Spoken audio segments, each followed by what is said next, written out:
another Gab with Abigail. If you aren't back and this is your first time on my channel, hi, welcome to Gabs with Abigail, where we talk about the Bates and Duggars and other D-list fundies.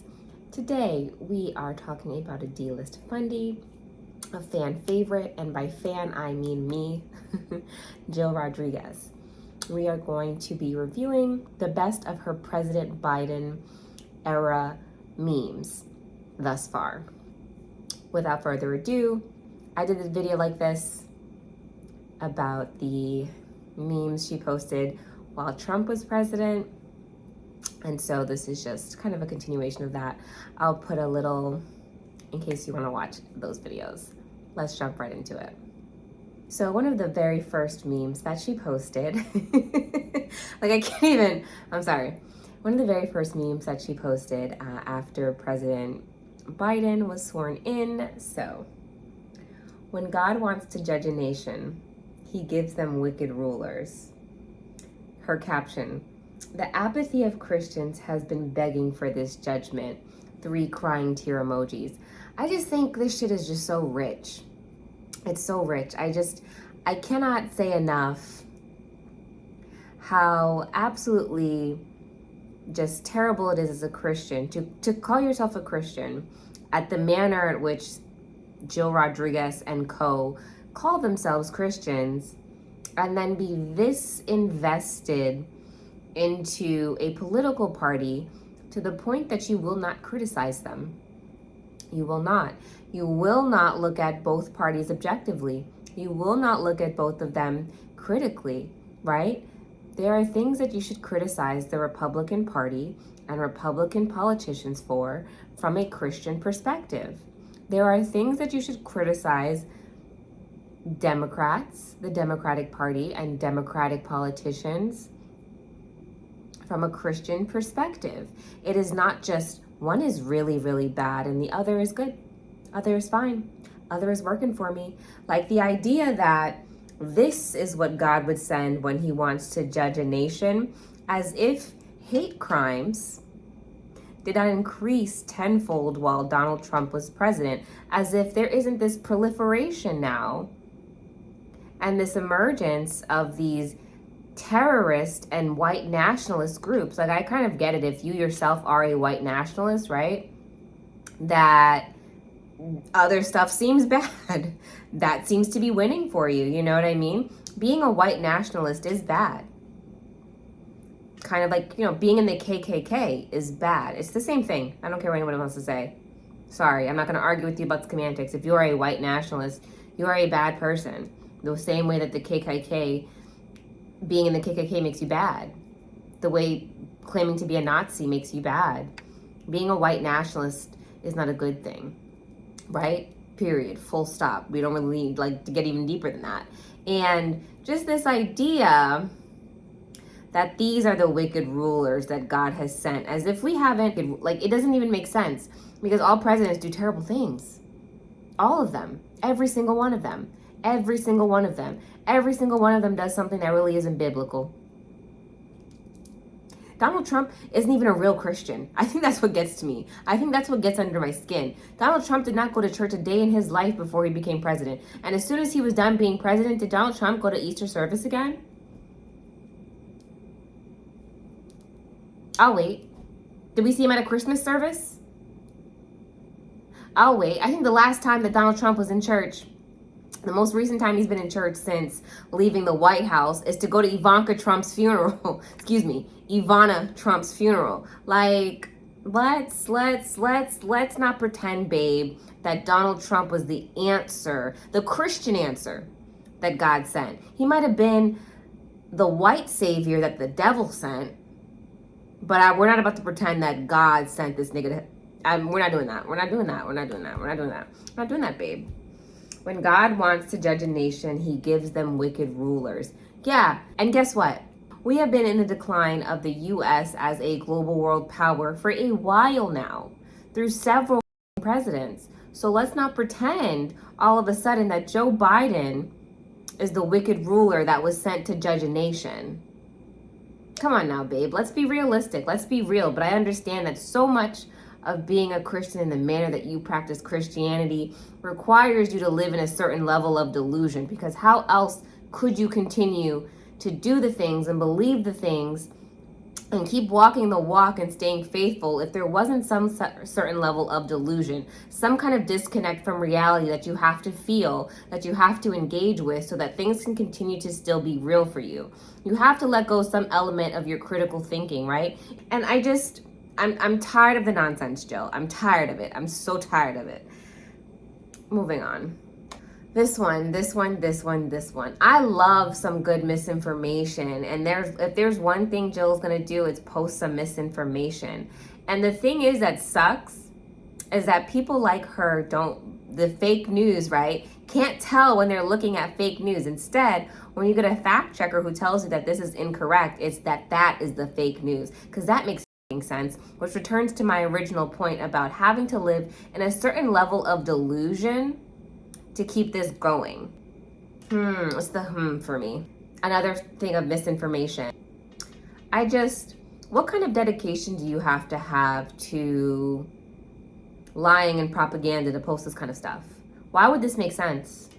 I just don't even, from a plain point of logic, if there is one thing that Republicans are going to try and do is pretend that they have logic and common sense, but yet somehow this post seemed logical and it made sense.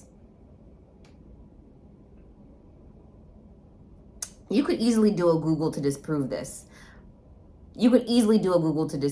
Right? And now, is Google always reliable? Should we always tell people, go ahead and Google stuff? For this kind of nonsense, baby, you could have definitely done a Google to see what this was, to see that this was a lie.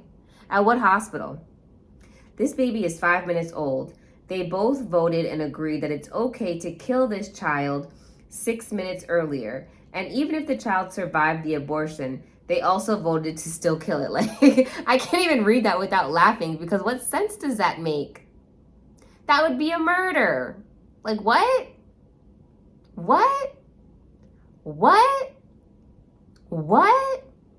Girl, what? And you know what else? Why else you could have done this? I'm sorry, that this could have been a simple Google. Because you could Google what law this is. What piece of legislation was it that they voted on specifically, right? All of the things that your senators and state representatives vote on, the legislation that they propose, and like how they vote on it, specifically themselves from each state, and whatever is on record. Like, they keep track of this kind of stuff. Like, they literally keep track of it. You could go back 100 years right now and see how legislation were voted on, how they were proposed. They have records of that, right? This is something you could have easily Googled, but it was easier. It was simpler. It fed your narrative better to just come here and post a lie for us, and to still have this up. This is what we call a lie. Like, that's another thing. How are you a Christian? You posting a lie like this, a blatant lie like this. And these are the people who would say, like, the first people to tell you that living in your truth is a sin. This is your truth because it's not anybody else's. Sorry. Whoever voted Biden owes me gas money. You know what? Jill?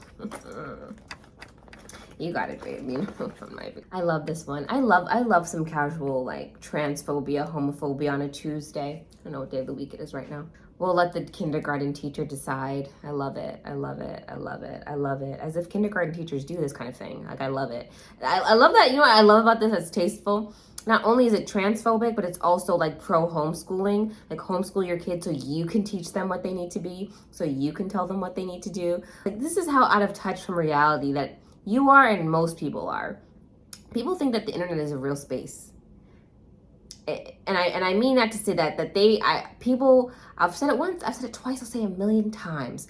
You curate your internet experience for the most part, right? And then also, constantly, it is suggesting things to you that it thinks that you will like, or else that you will engage with. The internet is not a good scope and in terms of like what people's opinions are, because your experience is curated by you. So it's really hard to get an objective perspective or visualization of how how the majority of people feel about certain things. Like the idea that you would have any idea what the majority of kindergarten teachers are like when you homeschool your kids. All your friends homeschool their kids. Most of your close family homeschools their kids. So why would you why would you know, and any of the people that you know and any of the people that you associate with know what's going on in a public school's kindergarten classroom or what the majority of teachers are like? Kids don't care about this kind of stuff for this to be being put on them on their teachers, but should they have a safe space to go to school and play with the Barbie doll and not get like their ass beat by their teacher for playing with a girl's toy? Yeah, because it's not a big deal. Is that wrong? Probably to you it is. I love this one. I love this one. Healthcare decisions should be between a woman and her doctor, not Ted Cruz. Says a woman who pushed for vaccine mandates. These aren't comparable, babe. These aren't the same thing, because vaccines are about public health. It's not about you as an individual person. One more time. It's not about you as an individual. It's about your community of people around you. Oh my God. Crazy. It's interesting. Whereas an abortion is a personal choice in a way that's different, right? If I don't get a vaccine compared to if I don't have a baby are two very different outcomes. If I choose to have an abortion and not have a baby, guess what? The only person dealing with the consequence of that decision is me. Is me. Oh my God, it's me who made the choice. It's only me who's gonna have to deal with the consequence of doing that choice. When I get to heaven, when I get to the gates and God has to judge me, you know who is gonna get judged? The person that's there, Abigail. Nobody else. Oh my God. It's almost like you can't take people with you when you die. How crazy is that? Insane concept. And whereas if I don't get a vaccine while I'm here living on Earth, and let's say I don't get vaccinated for polio, and I give somebody else polio, and they become paralyzed forever because of that. You know who has to deal with the consequences of my decision? That person, their family, their loved ones, their community. What if they live somewhere that's not super disabled person accessible? Right? Those are consequences that for other people based on a choice that I decided to make, because it wasn't just about me. That's how vaccines work. That's how public health care works, babe. And I think why this bothers me so much, like her saying that it's just about murder, is because a few weeks after this, babe, okay? Literally a few weeks after this, Uvalde happens, okay? All of those little children die. And so this idea that gun control and wanting gun control, that all of a sudden becomes about freedom, but not about murder. How the fuck does that make sense? Again, just this idea of this very pointed choice to live in delusion, to say that I'm gonna make this make sense because I want it to, because I've been taught my entire life that it makes sense. Well, I'm just so tired, Jill. I'm tired, babe. I'm tired of this shit. And I know it's not just Jill Rodrigues, but she is a representation of what all of these people think at large. And it's like, are you guys dumb? That's gotta be it. I know it's not. I know it's indoctrination. I know that, babe, right? I know that. But the idea that abortion is about murder, but gun control and gun laws isn't. It's about freedom. That makes sense? I want to know how that makes sense. I want to know how that adds up for you. Right? Because again, if I were to be pregnant and get an abortion tomorrow, and we're going to call that murder, The only people who are going to suffer the consequence of that decision is the person who laid down and decided to get that abortion. That's the only person who's going to have to deal with the consequence of that. If you want to include the doctor who performed it in it, if you want to say that they're going to have to answer to God for that as well, that's perfectly fine. You may do so. But guess what? That doctor is going to answer to God by themselves. I'm going to answer to God for myself. And even worse, if you don't believe in God, I know, I'm about to say something crazy that nobody has ever said before. If you don't believe in God, it's probably not a murder to you because you don't consider life as starting at conception.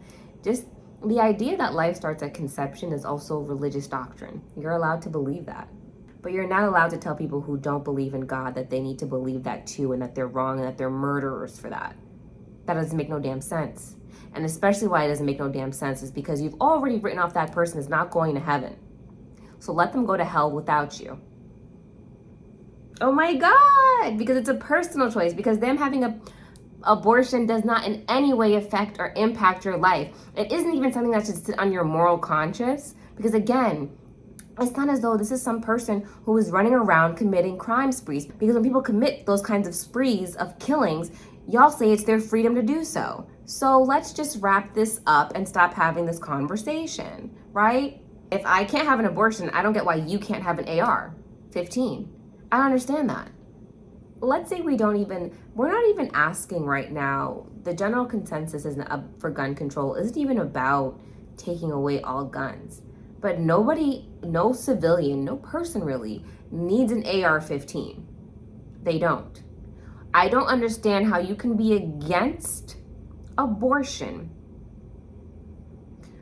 and call that murder, but somehow think it makes sense for Christians to own weapons that are for the specific purpose of killing people en masse.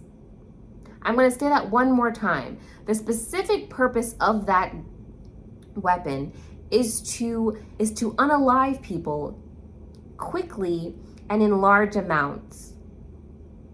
Why do you need that? And if you want to say that it is for hunting, I just don't. People have hunted without AR-15s for a while. Babe. Like the amount of time compared to the amount of time that they've had them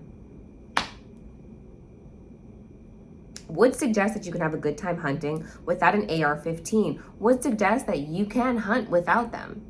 So I'm not accepting that as an excuse that why you need a weapon that is purposely meant to unalive a large amount of people very quickly. I don't think the forefathers had the hindsight that you guys would just be casually owning guns that could kill people en masse. That's the other thing why I'm so sick of hearing about the founding fathers. If I can find the quote, the video, I'll put it in. But just this idea that these are old ass dead white men from hundreds of years ago. I don't give a f about what they think about now because they don't live now. Period. Full stop. And the reality is that you don't know what their personalities would be like in today's context because they're not from now. They don't live now. You have no idea really what their choices would have been. You're making the assumption that you would have known because you just feel so well versed in their, like, nigga, they're dead. You have no idea how they would have felt. I'm over this rhetoric that these old dead white men's opinions are still valuable and required right now. And I understand that's a whole part of being conservative. But to me, there is a difference between revering somebody and their history and what they've done, and then trying to say that they have a contemporary opinion that we should consider. They're dead. They don't have one. Obviously, it's important to look to the past for answers for current time problems, but the founding fathers are not niggas we should be looking to for those kinds of problems. That is gun laws, right? Because guns weren't the same thing then that they are now. Oh my God. It's insane. I know. It's crazy. Wow. But the idea that thou shalt not murder, but you think that you should have an AR-15 in your house, I want you to make that make sense for me. That doesn't make no damn sense. It's just, if you want to talk about the freedom to have it, oh, okay. Oh, all right. Your freedom. And I get this idea that, oh, once you ban one thing, once you infringe on one freedom, they do it every day in this country. And I think maybe like every day progressively since 9/11, the US government has been encroaching on your privacy in some way or another. But now all of a sudden, this is your freedom, is a gun. And even just this theory that, oh, in case the government comes, that we need to be able to protect ourselves. The government has nuclear arms. Like, you think you and your one AR-15 is going to somehow be enough to subdue the American might, the might of the American military? Be fucking for real. We go out into other countries and cause chaos, terror. Do you have a drone, babe?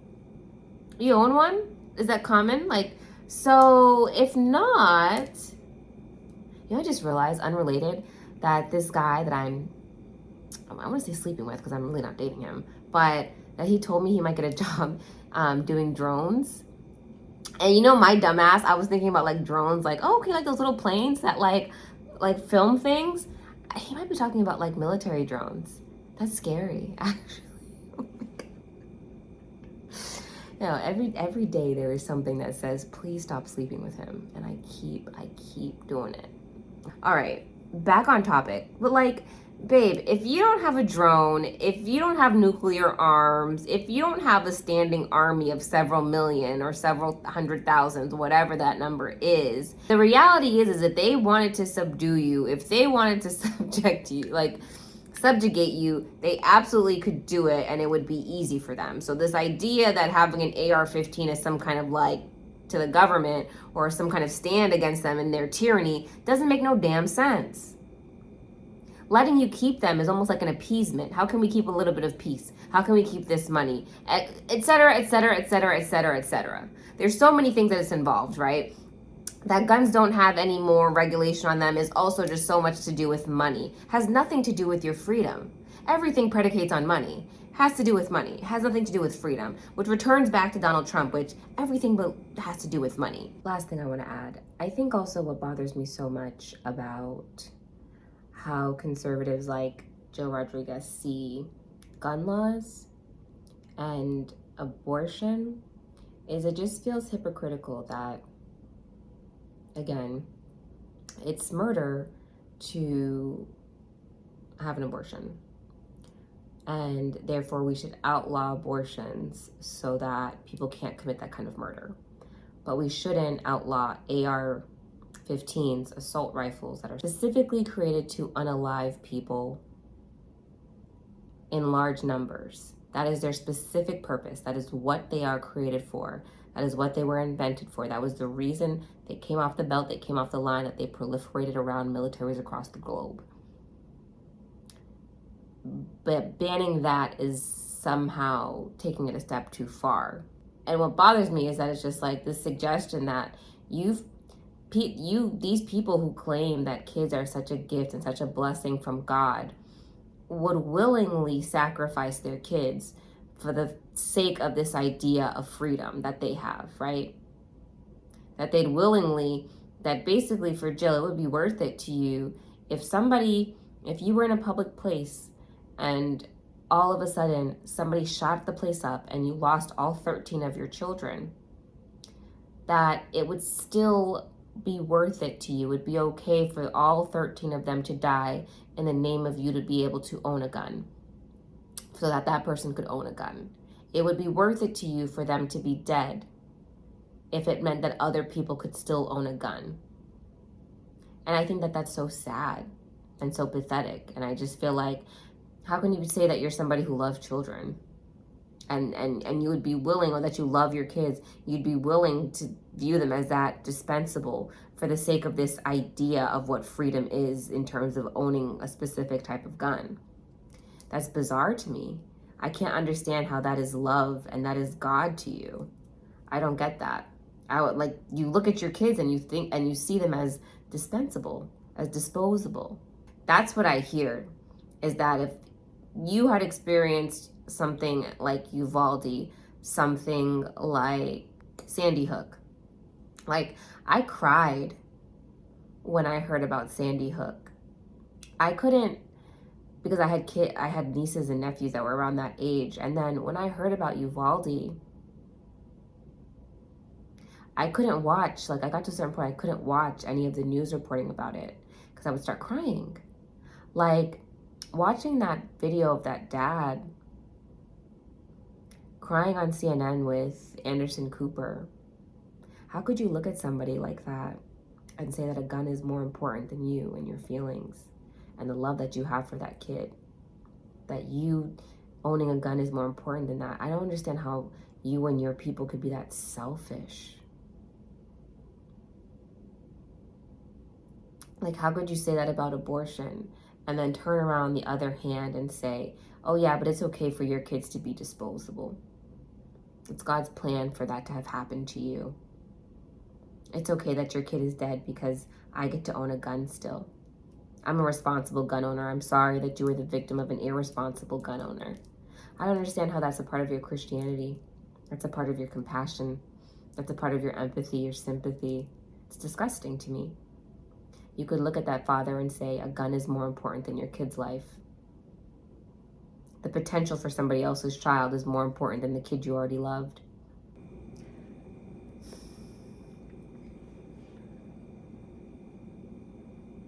Thank you, President Trump, for all the persecution you have taken to do just that for our great nation.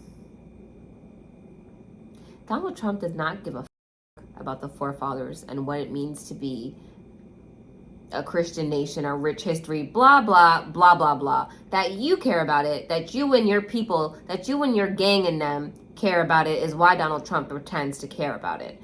Because playing tap dancing for y'all like that helps him to be in power. Power is everything. And I think that's what bothers me so much about Jill and gang and all these people. And it's like, you guys really don't see through the fact that this is just about power for him.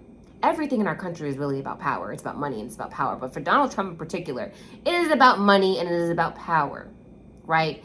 The idea that he stole classified documents, for what other reason except to enrich himself could he want those things? For what other reasons but to protect things that he's doing could he want those things? How is that persecution if he did something wrong and was caught? Those files, he wasn't supposed to have them, period, point blank. And therefore the federal government had to step in and do something. Oh, no other president in the history of the US has been dealt with this way. Like, because they weren't doing the things that he was doing that were bad. Right? Nixon and gang were doing something bad. And guess who resigned? Guess who almost got impeached? Bill Clinton got impeached or went through impeachment movements for lying about having an affair and a marital affair. But yet we have to keep talking about Donald Trump like he's facing some kind of supernatural persecution. He's entertaining y'all while you empower and enrich him. This is about money.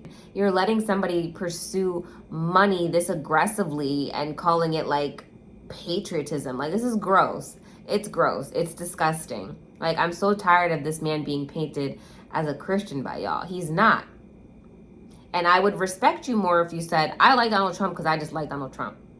I like what he says. I like his attitude. I don't care about any of the negative stuff that he does. I don't care that he doesn't really go to church. I don't care that he can't name a Bible verse. I don't care about any of that because I just like Donald Trump and how he makes me feel.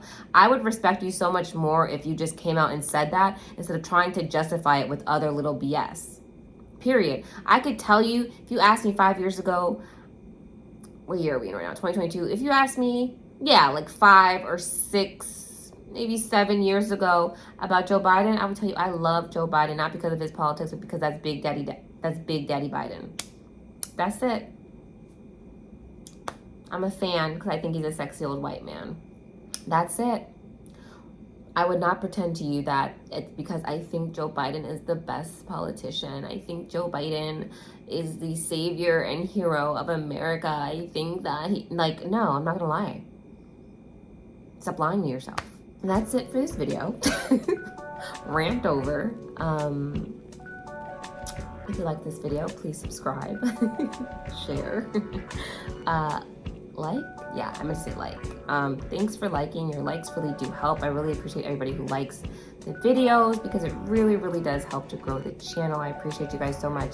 People who comment all the time, who leave me a comment. Like some of y'all, I really do be like, when I post a video, I look forward to your comments. Like you don't even know. But yeah, see you guys for the next one. Jill, please go a little bit less crazy. Thanks, babe. Let's go. It's like you niggas gotta stop acting weird. You niggas gotta stop acting weird.